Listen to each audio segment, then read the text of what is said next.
నిన్నటి Baahubali the conclusion pre release event సందర్భంగా సినిమాలోని కొన్ని కీలకమైన డైలాగులు బయటకొచ్చాయి. చాలా క్లుప్తంగా మాట్లాడిన ప్రభాస్ వేదిక మీద నుంచే 2 డైలాగులు పేల్చాడు. అందులో ఒకటి, "నువ్వు నా పక్కనుండగా నన్ను చంపే మగాడింకా పుట్టలేదు మామా."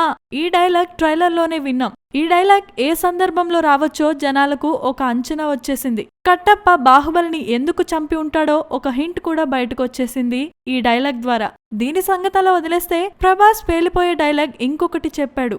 వాడిది తప్పని తేలింది, అందుకే తల తెగిపడింది. ఇది 2వ డైలాగ్.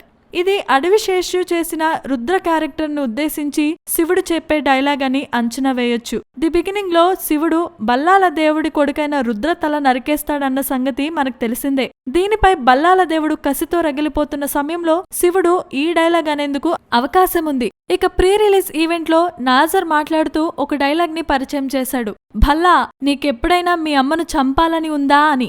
ఈ డైలాగ్ ఏ సందర్భంలో వస్తుందో కూడా అంచనా వేయొచ్చు. ది బిగినింగ్ చివర్లో శివగామి భల్లాలను కాకుండా బాహుబలిని రాజుగా ప్రకటిస్తుంది. దీనిపై భల్లాల, బిజ్జాలదేవ ఇద్దరు కూడా కోపంతో రగిలిపోతూ ఉంటారు. ఈ క్రమంలోనే అధికార దాహంతో భార్యనే చంపివేయటానికి సిద్ధపడి బిజ్జాలదేవ ఆ డైలాగ్ అంటాడేమో.